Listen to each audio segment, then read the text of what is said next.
நான் மீண்டும் மீண்டும் சொல்கிறேன், இதை தள்ளிவிடாதே. லைக், சப்ஸ்கிரைப் செய்து முழுமையாக பார்க்கணும். இந்த வீடியோவை முருகனை கண்களில் நிறுத்தி ஒரு நொடி நின்று பாரு. அவர் முன் நிற்கும் போது வாழ்க்கை பயமெல்லாம் ஓடிப்போகுது. வேலின் ஒளி உன் உள்ளத்துக்கு நுழையுது. உன் மனசில் எத்தனை போராட்டம் இருந்தாலும் முருகன் ஒரு மூச்சாகவே நிம்மதி தர்றார். உன்னை யாரும் காப்பாத்தலனாலும் வேல் காப்பாத்தும். உன் நடையில் தடைகள் வந்தாலும் அந்த தடைகளை உடைக்கிற சக்தி முருகனிடமிருந்து வரும். இன்று நீ எவ்வளவு சோர்வாக இருந்தாலும் முருகன் உன்னை எழுப்ப தன்னோட ஆறுமுக ஒளியை அனுப்புகிறார். உன் பிரார்த்தனைக்கு விடை வரலையா?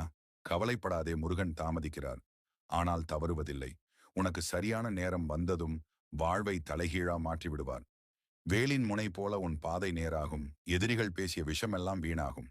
ஏன்னா முருகன் உன்னை பார்த்து சிரிக்கிறார். அவர் சிரிப்பே உன் வாழ்வின் வலிமை நம்பிக்கையை மீண்டும் உயிர்ப்பிக்கும். எத்தனை முறை விழுந்தாலும் மீண்டும் எழு. ஏன்னா முருகன் உனக்காக போராடுறார். நீ கண்ணை மூடிக்கிட்டு